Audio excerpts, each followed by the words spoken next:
Hey, what's up? Today I wanted to share a little bit about risk management, how I think about risk and reward, the two types of risk that I think about all the time, my risk hopping strategy, ways to dial up the risk, and then ways to also de-risk. And if you're new here, my name is Richard. I'm a yield farmer and investor. I've been able to build a multi-six-figure investment portfolio thanks to crypto and yield farming. If you want to check out my portfolio, I do keep this monthly portfolio update playlist here. I'm not profitable all the time, but because of risk management, I am able to minimize my losses when they do happen. But overall, still a pretty good track record from yield farming. And like always, this is not financial advice. I'm just sharing what I do. Hopefully it helps you. And be sure to do your own research and make investment decisions. So the way I think about risk and reward is something like this. There's always a trade-off between risk and reward, right? If you want to have higher reward, you typically do need to take more risk. And if you are taking very little risk, then your reward is going to be lower, right? In the TradFi space, an example of this is maybe tech stocks. Like if you're buying QQQ, which is an ETF that is mostly dominated by tech stocks, then you're taking higher risk for higher potential reward, right? And the key word here is potential because when we're taking risk, the reward is never guaranteed. That's why it's called risk. There's a risk of loss here that you will have to face. Sometimes there are great opportunities where the reward is really high and the risk is maybe moderate or lower than usual. These typically happen, especially when the market is very fearful. There's a lot of negative news. There are a ton of great asset that is on sale. That's the best time to buy, right? And there's also a ton of bad investments in crypto as well. There's a ton of rug pulls or projects that go to zero because it's just very high risk. And a lot of times the reward is not worth it, right? And as an investor, it's up to our own research process and our due diligence to figure out if the investment is great or if the investment is bad. But if we're talking about blue chip investments and yield farming strategies, typically if you want higher reward, you have to take on more risk, right? Whether it's in the form of leverage, range squeezing, or other strategies, you're taking on more risk for higher potential reward. So that's the first thing. If you guys see 100%, 300% APR on like different pools, especially stuff like, for example, ETH to USDC or SOL to USDC, if you're getting that high of an APR, it could just be abnormally high volume, or it could just be that you're taking much more risk than you realize, right? So that's the first thing to understand. And there's two main types of risk that we actually need to worry about. The first one is the volatility risk. This is how a lot of people think about risk. If it goes up by a lot, but goes down by a lot, then the risk is higher, right? Because for those assets, if you're doing like the lump sum buys, then you could be buying the top and then you could be also panic sell the bottom if you're trying to time the market. So that's the first type. But in my opinion, the volatility risk is not that big of a deal because if an asset is very, very volatile, right? Like crypto, Ethereum, for example, is more volatile than Bitcoin, but it's also more volatile than like some of the dead altcoins that are just moving sideways and not doing much, right? But as long as it's going up and to the right over a longer period of time, then this is not a big deal because we can minimize a lot of these risks. The first way is to dollar cost average into and out of positions. We could dollar cost average into our HODL positions as well. This is what I do with a lot of my fees. We don't want to be capitulating our solid assets like Ethereum when the investor sentiment is really negative, maybe the price action is really negative. And we want to try to enter when the prices are cheap and then take profits on the way up when the prices are high if we're trying to de-risk, right?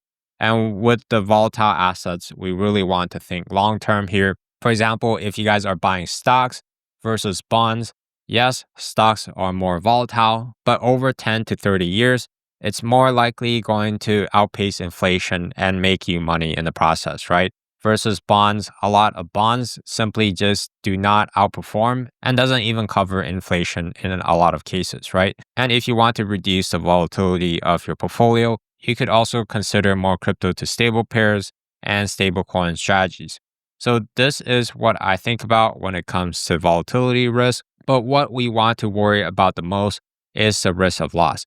So if you guys are yield farming like assets that have no fundamentals or are speculative in nature, then the risk of loss is much higher. I still go for higher risk plays sometimes, but I do so in a way that my whole portfolio is not going to be wiped out if the thesis doesn't play out and these tokens just don't move in my favor, right?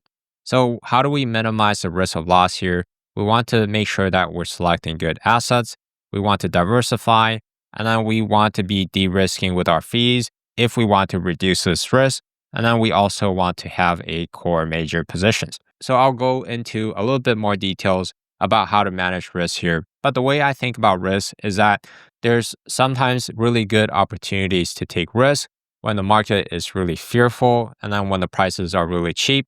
That's when we want to consider dialing up our risk, right? So let's say we're starting out here, and then as the prices become cheaper and cheaper, we could be dialing up our risk, like jumping here, here, here, and just keep jumping upwards until we hit the max level of risk that we are comfortable with, right? And you don't have to go all the way up here. You could always stop here if you want to have a moderate risk portfolio, right? For example, one of the ways that I dialed up risk is when Ethereum dropped really hard.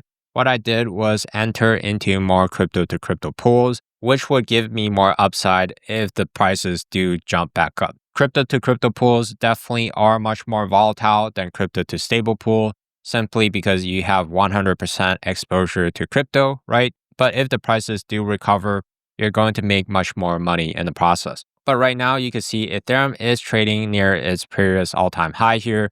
Do I want to be fully into crypto to crypto pools and take on much more risk here? Probably not for my own personal risk tolerance. What I like to do instead is I dial down my risk, right? I take a bunch of risks when other people are really fearful. And then when people are really greedy, I basically de-risk, de-risk, de-risk, and maybe add much more stablecoin allocation to my portfolio. So this is what I call risk hopping, and that's what I would like to think about in terms of risk. Right now, my portfolio is still pretty high risk, but I'm starting to dial down my risk here. I'm using zero leverage because I could still make really good upside, and I'm not exposed to any liquidation risk at this point, right? I did take out a loan on my Ethereum when Ethereum was trading at $2,500. I did a leverage yield farming setup, closed that for a profit, repaid my loan, de-risk. That's exactly what I want to do if I want to basically dial down my risk as the market move upward. So before I hop off here, I want to share a few ways that you could dial up the risk for higher potential reward. What I see a lot of people do, especially on blue chip pairs, is they squeeze the range by quite a lot to try to get a higher APR. For example, if you guys are yield farming Ethereum to USDC, it's going to be very, very tempting to do like a really tight range like this, right? And I'm just drawing a random range here, maybe from like $5,000 to $4,000. Maybe that's your range, right? And in my opinion, this strategy is pretty high risk depending on what you're trying to achieve. And you're just not going to be in range for a very long time, right? And let me use this replay function here. Let's say I started out here when I'm yield farming, right? It's the beginning of the bull run. What I want to do is, let's say I set a range of $3,000 to $2,000. That could be a potential range, right? And this is already wider than what a lot of people do. And what's going to happen is, okay, it's in range for a while. I'm going to make some fees, and that's fine. And as you can see, if the prices do go out of range, then I would be earning no fees in the process, right? So even if you're getting like 100% something APR, you're not in range all the time. And if the prices do move upward, okay, you definitely can rebalance, but there are risks associated with that as well, right? Some people do this range chasing strategy where they rebalance upward. Okay, maybe the price is at 3,300. Let's just put the range at maybe 3,800 to 2,800 to capture this range, right? And then let's see what happens next. So let's say we rebalance. What we're going to see is, okay, the price did move higher again. All right, so I'm out of range again, barely earn any fees here because the price moved aggressively upward. And then we could also chase the range once again, right? Maybe at like 4,300 to 3,300. And let's see what happens here. So the price crashed below here and then come back up. Okay, maybe I did not rebalance because It's still kind of in range here, right? And then go up and down, that's fine.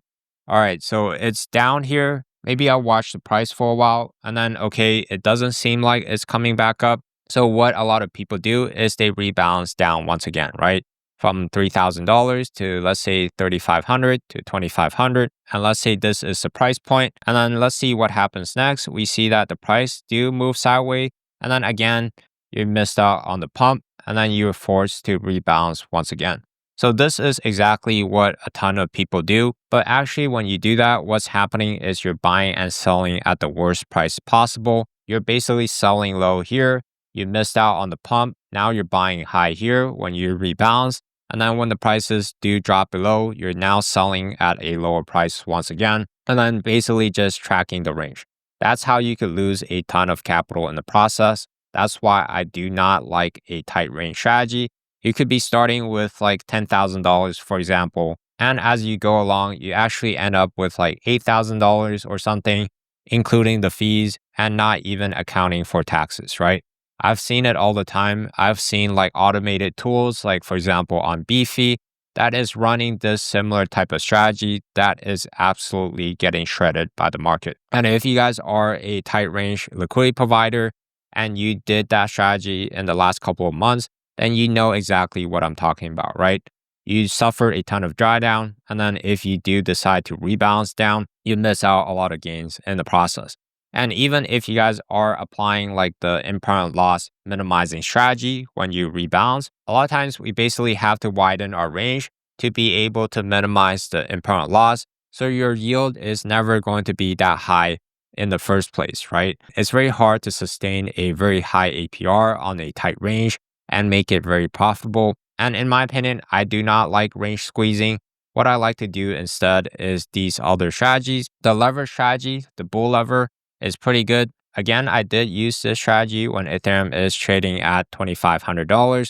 What I did was I lent out Ethereum, borrowed some stable coins, yield farm with that stable coins, use some fees to de-risk, right? And basically repay my loan at a US dollar profit. This is another great strategy to implement. If you guys want to dive deeper into this strategy, I also have a few videos on my channel talking about that. But today I wanted to really focus on the risks here. This strategy is great if you're doing it right, but a lot of times people actually combine these two strategies, right? They squeeze the range and then they use leverage as well. And what this would do is actually increase risk by quite a lot because a lot of times these range squeezing strategy is only profitable under certain set of conditions, right? And the volatility has to be really low. So the chances of you sustaining profit is actually quite low for a range squeezing strategy. So I actually do not like to combine these two strategies at all. If you want to take on leverage, it's much safer to do a wider range strategy. And another way to dial up risk is to invest into altcoins, right? For example, I am in an Athena to ETH pool with a range that is pretty wide here from like 0.0008 all the way to 0.0004, right? So the range is quite wide and I'm earning roughly almost 30% APR on this pair. And if Athena does keep outperforming Ethereum, which I expect it to do, I could close out my position for an ETH profit just from the price appreciation alone, right? So I don't even have to rely on the APR here. But the downside is we never know if an altcoin is going to outperform or not. So that's the risk we're taking there. And another way to increase your risk is to aggressively compound, right? Either to the same pool like this, if you have one LP, you compound into the same LP. That's going to give you more crypto exposure. And then what you could also do is compound into other LPs, right? You maybe started with one pool, and then because you earn more and more fees, you could actually spawn a second pool. And then what's really nice is over time, you're going to be able to have LP3, and then you could compound these two fees into the third LP, right? So this is how you could compound your growth really quickly. But I'm personally not implementing this strategy because I believe that we're closer to the end of the cycle. I'm already comfortable with having a lot of altcoins. So I don't want to be aggressively compounding too much. And if you guys have a more blue chip focused portfolio, you could always dollar cost average altcoins with your fees, right? Because altcoins are higher risk and higher reward, if you use your fees in the process, even if you lose it, it's not as big of a deal if you still hold your blue chip positions. But again, we are taking more risk here because with the altcoins, we never know what the altcoins are going to do, especially if you guys are investing in more speculative altcoins. And before I move on, I want to emphasize that you want to be a little bit more careful with leverage. If you guys are combining it with the range squeezing strategies, maybe chasing the range a little bit, maybe you're combining with the altcoin strategy also, and then you're also doing these compounding and buying a ton of alts, while on leverage, it's just going to rocket up the risk, right? If the risk is too high, then your portfolio could basically get destroyed. So I've seen tons of people basically get wrecked because they were using this leverage strategy when the prices are really high with really tight ranges, trying to get like a really high APR, only to blow up when the market doesn't move the way you expect it to, right? For example, some people were doing this strategy when Ethereum was near $4,000 in December of last year. They're trying to bet on the breakout of Ethereum, but the price did not move in the way that they expected, and then they get liquidated in the process, right? So that's what I want you guys to avoid here. Hopefully this makes sense so far. And then there are also ways to de-risk to make sure that you're actually balancing out your risk. The most simple way is to buy more majors and stables with the fees that you generate, especially if you guys have an altcoin heavy portfolio. This is what I like to do when I want to de-risk, especially when the price action is really strong. I want to be selling my fees either into Bitcoin, Ethereum, or stablecoins. And we also want to diversify our portfolio, ideally across asset classes. The more different types of assets you guys hold, the lower the probability of loss, assuming those assets are actually solid. Like for example, if you guys buy stocks in addition to crypto, sometimes when crypto is not doing well, your stock portfolio is going to balance out that performance, right? Or if you're buying gold as well, then there are times where stocks don't do well, but gold does well, right? So diversifying your portfolio across solid assets could be a great way to de-risk. And within your crypto and DeFi portfolio as well, we don't want to go all in into one position, right? Even if the fundamentals are really, really solid, if you are wrong and you went all in into one position, then you're putting your whole portfolio at risk and you could lose all of your money, right? And we can consider using different strategies to balance out our portfolio as well. For example, we could be using the bear lever strategy. I just showed you guys the bull lever. It's basically the reverse, right? We lend out stable coins and then we borrow our crypto. Then we yield farm with the crypto, right?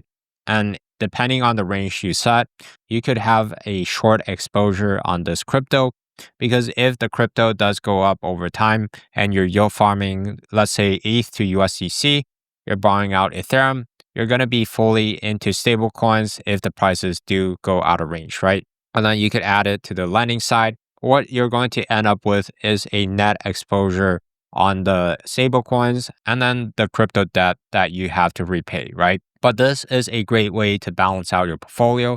Let's say you use like 25 to 50% of your portfolio in this strategy to balance out your portfolio if you believe that the market is overheated, right? So that's one way to de-risk. And you could also close out your profitable positions when the prices do swing back up so that you could de-risk into major assets as well, right?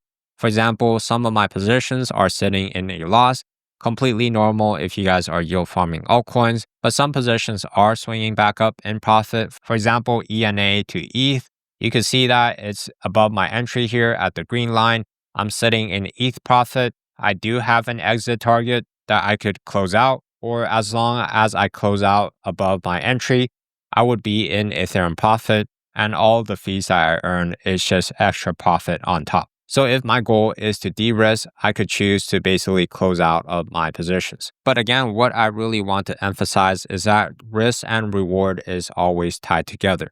If you guys are seeing like 100, 200, 300% APR, chances are you're actually taking a lot more risk than you realize. Be careful, always think about the downside and the upside of the strategy that you're running. Hopefully that makes sense, guys. And if this video helped you out, then be sure to check out my other videos on my channel. And if you've been watching my channel for a while and you really like my videos, then feel free to share it with a few friends as well. it would help me grow my channel. And I really want to help as many people as possible to become better yield farmers and DeFi investors so that we could all make more money in the process. Thank you once again for watching. I'll catch you next time.